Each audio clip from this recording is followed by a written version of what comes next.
Peristiwa kebangsaan masa penjajahan pelajaran 1, subtema 1, kelas 5, semester 2 bersama Pak Rohimul Anwar.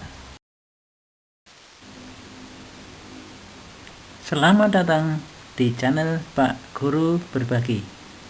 Jangan lupa like and share.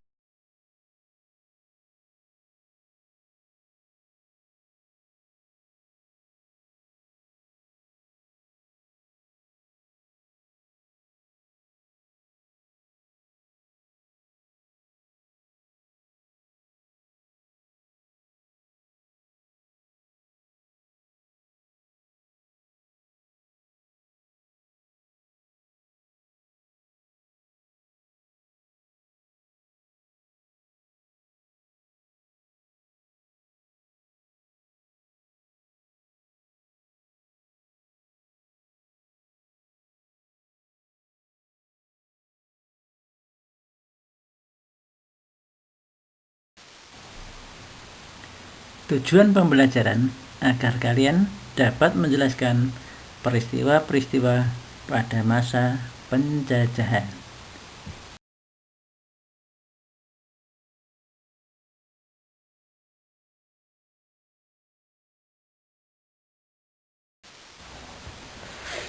Coba kalian amati kapal-kapal berikut. Kalian lihat benderanya, merah, putih, biru. Kapal manakah itu? Ya, itu kapal VOC atau Belanda. Nah, peristiwa kedatangan bangsa Barat mulai akhir abad 15 itu melakukan penjelajahan samudera. Nah, sebelumnya itu ada bangsa Eropa yang lebih dulu mendarat di Malaka pada tahun 1511, yaitu bangsa Portugis. Sedangkan Belanda itu datang pertama kali mendarat di Banten tahun 1596.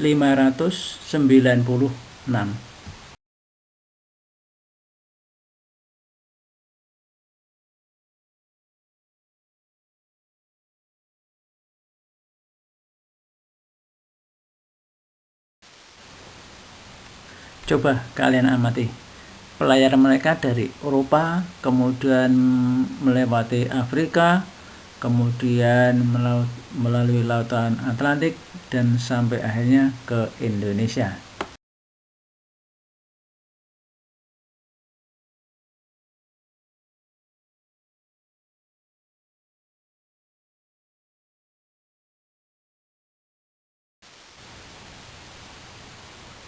Kedatangan Belanda tahun 1596 yang dipimpin oleh Cornelis de Houtman dan mendarat di Banten.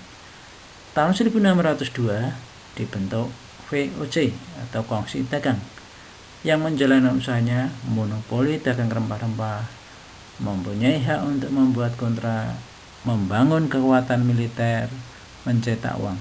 Selain itu, Belanda juga menguasai sampai di Afrika Selatan dan India. Akhirnya VOC bubar tahun 1799.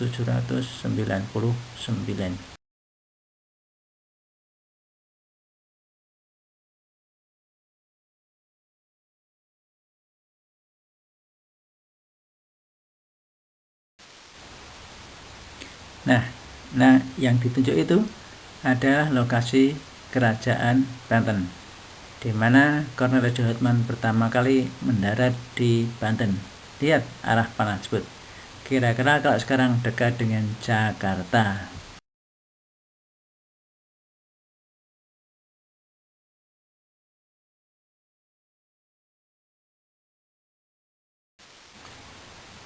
Salah satu tanaman rempah-rempah yang mempunyai nilai ekonomis tinggi yaitu tanaman cengkeh. Mengapa? Karena bisa digunakan untuk bumbu masak, kalau dibuat bubuk bisa untuk dupa, terutama laku di negara Cina, Jepang. Kemudian bisa dibuat minyak cengkeh dan nilai ekonomisnya sangat tinggi.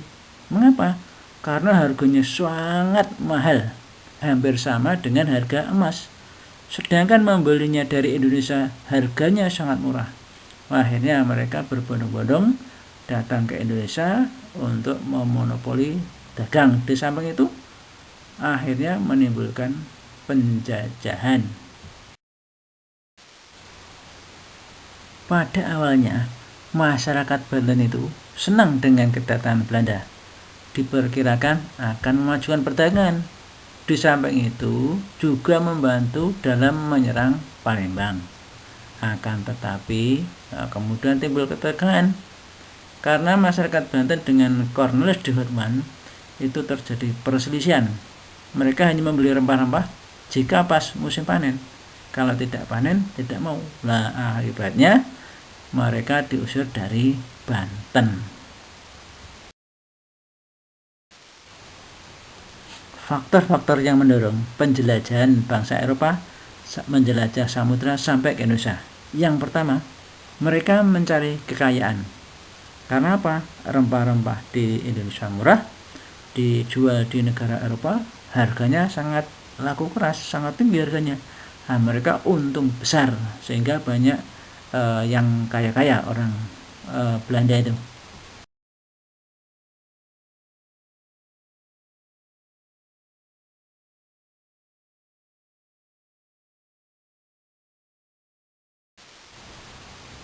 Faktor yang kedua, mereka datang ke Indonesia adalah untuk menyebarkan agama atau dengan istilahnya gospel.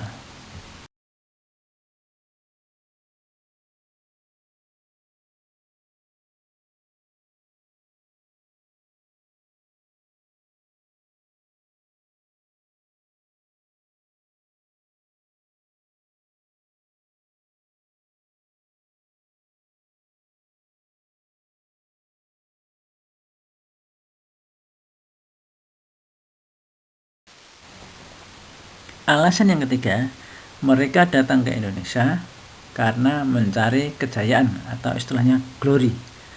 Karena ada anggapan kalau negara jajahannya banyak, nah dianggap negara tersebut jaya. Maka bangsa-bangsa Eropa itu berlomba-lomba mencari sebanyak-banyaknya negara jajahan.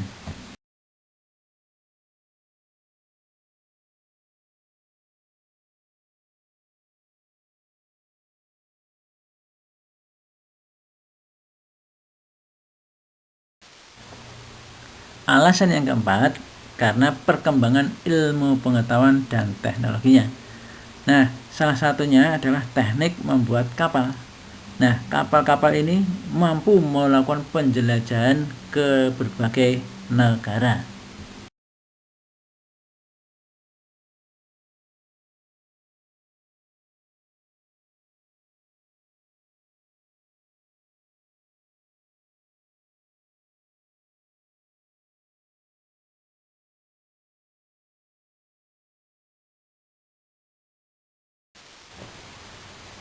Alasan berikutnya, ditemukannya mesiu.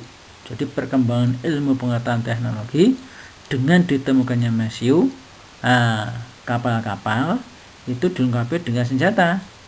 Karena apa? Kalau dengan senjata yang lengkap, mereka aman dari perompak atau perampok ya kalau bahasa kita di tengah lautan. Di samping itu, di negara jajahan mereka juga semakin kuat.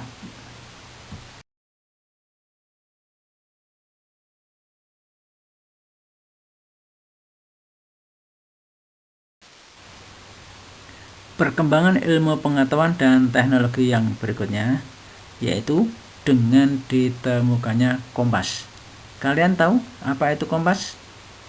Ya, kompas adalah alat untuk menunjukkan arah mata angin. Mana utara, mana selatan, mana timur, mana barat. Nah, dengan ditemukannya kompas, jika melakukan pelayaran di tengah lautan, itu mereka akan tahu arahnya ke timur, ke barat, atau ke selatan, sehingga mereka bisa kembali lagi ke negaranya. Sebelumnya, mereka di dalam menjelajahi lautan itu hanya berpedoman rasi bintang atau kalau tidak dengan arah angin, sehingga banyak sekali penjelajah-penjelajah yang tidak bisa kembali ke negaranya karena tersesat. Nah, dengan ditemukannya kompas, maka mereka berani berlayar sampai negara-negara yang sangat jauh. Peristiwa pada masa penjajahan Inggris. Kalian amati, ini adalah gambar Thomas Stamford Raffles.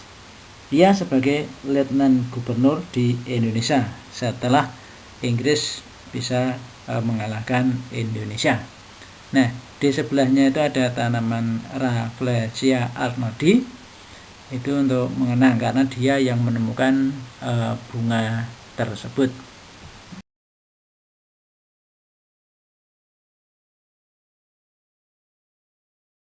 Ada pola lingkaran, ini satu tokohnya. Kebijakan Raffles antara lain dalam bidang ilmu pengetahuan itu mengundang para ahli supaya untuk mengadakan penelitian. Di samping itu ia menemukan bunga raksasa yang dinamakan Rafflesia arnoldi. Dinamakan Rafflesia arnoldi karena yang menemukan dia Raffles ini. Kemudian dia penulis buku History of Java atau Sejarah Jawa. Dia dalam bidang ekonomi menerapkan sistem land rent atau sewa tanah. Dianggap semua tanah itu milik negara, milik penjajah, maka meskipun rakyat Indonesia itu menggunakan tanah sendiri, membayar sewa tanah. Kemudian menerapkan pajak. Nah, kemudian Jawa ini dibagi 16 karesdenen, termasuk Yogyakarta dan Surakarta, itu salah satunya. Kemudian juga melarang perdagangan budak. Penjajahan Belanda. Pada awalnya mereka ke Indonesia itu kan dagang. Nah, para pedagang ini membentuk persekutuan dagang atau kongsi. Nah, perkumpulan dagang ini bahasa Belandanya dinamakan VOC, Vereniging of Indonesia Company ya, atau kongsi dagang 20 Maret 1602.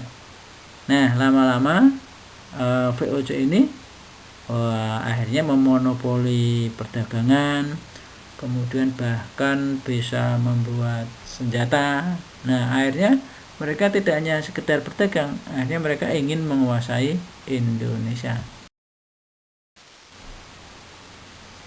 Tujuan VOC atau Perkumpulan Perdagangan Belanda atau Kongsi Dagang Belanda, simbolnya seperti samping itu. Ada huruf V, ada huruf O, ada huruf C. Nah, tujuan mereka itu menguasai pelabuhan-pelabuhan yang penting.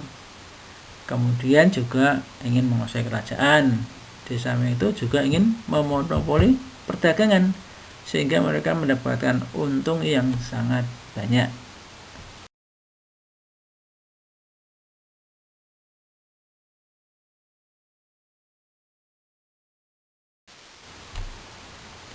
Gubernur Danielis.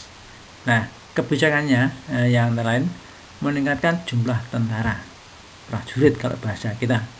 Nah, tentara ini tidak dari Belanda, justru diambilkan dari orang-orang Indonesia, suku-suku yang ada di Indonesia. Di samping itu, mereka mendirikan pabrik senjata yang ada di Surabaya dan Semarang. Kemudian membuat pangkalan atau armada, bahasa kita itu angkatan laut di Anyer, di Banten ya tepatnya itu, daerah dekat Jungkruan. Nah, yang lebih berat lagi, yang hebat lagi, itu dia Danielis ini memaksakan kerja rodi, kerja tanpa dibayar. Coba kalian amati itu peta bawahnya itu dari Anyer sampai Panarukan, wah jauh sekali itu, dari dekat Sumatera sampai dekat Bali. Nah, wah itu berapa orang korbannya itu mati karena kelaparan, karena kecapean. Kemudian membangun benteng-benteng, nah, termasuk kalau yang di Yogyakarta itu Vandenberg, nah, itu termasuk benteng-benteng buatan Belanda. Kebijakan lain yaitu kerja rodi, artinya kerja tanpa dibayar, tanam paksa, artinya masyarakat itu dipaksa untuk menanam tanaman-tanaman tertentu. Misalnya nanam kopi, itu tidak boleh nanam padi, nanam jagung, hanya suruh menanam kopi supaya nanti Belanda bisa menjual kopi. Termasuk penyerahan hasil bumi, meskipun tanahnya milik tanah rakyat, tetapi panenannya sebagian harus diambil oleh Belanda.